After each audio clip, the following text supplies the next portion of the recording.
Hello la famille, on est de retour, nouvelle vidéo. Comment vous allez? J'espère que vous allez bien. Moi, tout se passe bien, c'est la fin des vacances. Et oui, toutes les bonnes choses ont une fin. C'est le début de la rentrée professionnelle. Il nous reste plus que 4 mois avant la fin de l'année. Et c'est le bon moment pour mettre un coup d'accélérateur, pour mettre un coup de jus. J'ai pu développer mes compétences qui concernent la discipline avec mon année de musculation que je viens de finir. Ça fait 1 an et demi que j'ai développé. Avant ça, je faisais de la course aussi, donc j'ai cette régularité au niveau de l'entraînement. Mais il faut que je passe un cap au-dessus. Il faut que je continue d'avoir cette discipline pour tout ce qui est entraînement sportif. Il faut que je développe cette discipline pour tout ce qui est exécution, passage à l'action. Et enfin, il faut que je développe aussi cette discipline pour tout ce qui est business et apprentissage, aller rechercher de l'information. Comment est-ce que je vais débuter? C'est ce qu'on va voir tout de suite. En effet, j'ai plusieurs projets qui concernent 3 pôles. Déjà, le premier pôle, ça va être le sport. J'ai pour ambition de débuter une nouvelle activité sportive, soit le vélo ou soit la boxe. J'hésite encore, je me tâte et je me donne 2 à 3 semaines pour prendre une décision.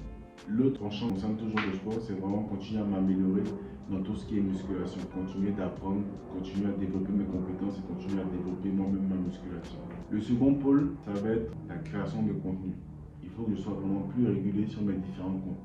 J'ai un compte Instagram, j'ai un compte TikTok et j'ai un compte YouTube. Je les ai créés et je mets du contenu, mais maintenant il faut vraiment être engagé, c'est-à-dire avoir un rythme bien déterminé et le respecter sur plusieurs mois et même sur plusieurs années.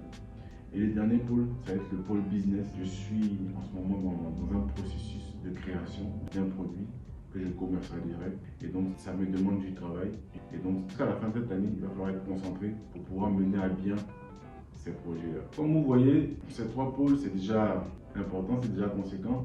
Et ça demande vraiment de l'autodiscipline. Et c'est ce pourquoi on est là aujourd'hui. Comment est-ce qu'on fait pour développer cette autodiscipline et comment est-ce que je vais faire pour développer cette autodiscipline?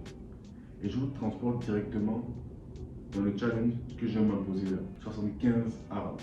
Le but de ce challenge 75 hard, ça va être de poser des actions simples qui concernent 5 dimensions pendant 75 jours. Et comme vous voyez, on se retrouve dans la cuisine. La première dimension concerne le régime alimentaire. Normalement, on choisit un régime alimentaire bien particulier et on s'y tient pendant 75 jours.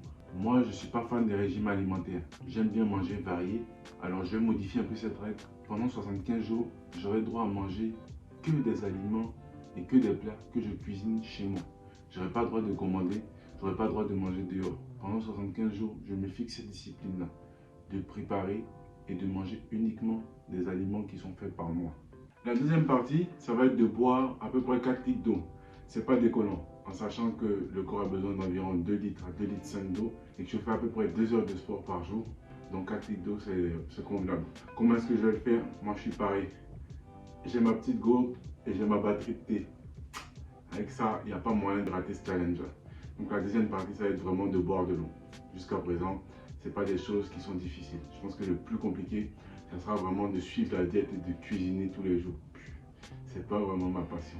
Troisième partie, ça va être la lecture ou comment développer son esprit et ses compétences. Pour ça, je suis bien équipé. J'ai ma petite Kindle et j'ai aussi sur mon ordinateur l'application Kindle qui me permet de lire à tout moment et en tout lieu. Que ce soit dans le train, que ce soit pendant ma pause au bureau, que ce soit à la maison tranquillement avant de dormir. La quatrième et avant-dernière partie, autant vous dire que c'est ma partie préférée, le fun, l'entraînement. On va avoir 2 entraînements par jour, de minimum 45 minutes. Un entraînement va être obligatoirement en plein air. Donc pour ça, généralement, je pense que je choisis de la marche directement. Pendant 45 minutes, ça va être mon premier entraînement. Je vais le faire entre midi et 2 pendant ma pause. Pendant 45 minutes, je marche. Et après, j'ai à peu près 1 heure pour manger et pour me relaxer. Ensuite, le deuxième entraînement, ça va être un entraînement à l'intérieur. Donc généralement en salle de sport ou chez moi, lors de mes jours de repos, parce que je ne vais pas tous les jours à la salle. Je vais avoir mon petit vélo d'intérieur. Voilà, vous voyez la bête. Et je vais pouvoir pédaler pendant 45 minutes. C'est un peu comme ça que va se présenter les entraînements.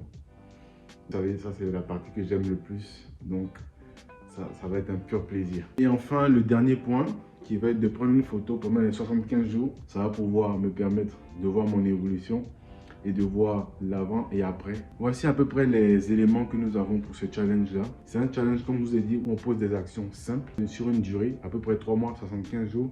et tous les jours en fait. Il n'y a pas de jour off, il n'y a pas de dimanche, il n'y a pas de férié. Il va falloir le faire tous les jours et quelles que soient les situations. Ça va me permettre et ça permet de construire un momentum, ça permet de changer son identité parce que généralement, on commence avec un objectif et on fait directement avant pour avoir. Alors qu'il faut, je pense, à mon humble avis, modifier son identité, c'est-à-dire être la personne que l'on souhaite. Ensuite, poser les actions qui correspondent à cette personne-là et avoir les résultats. Voilà un peu le challenge. C'est un peu plaisir d'être avec vous. On se suit, on regarde comment le challenge évolue et on se fait des petites mises à jour. Allez, bisous.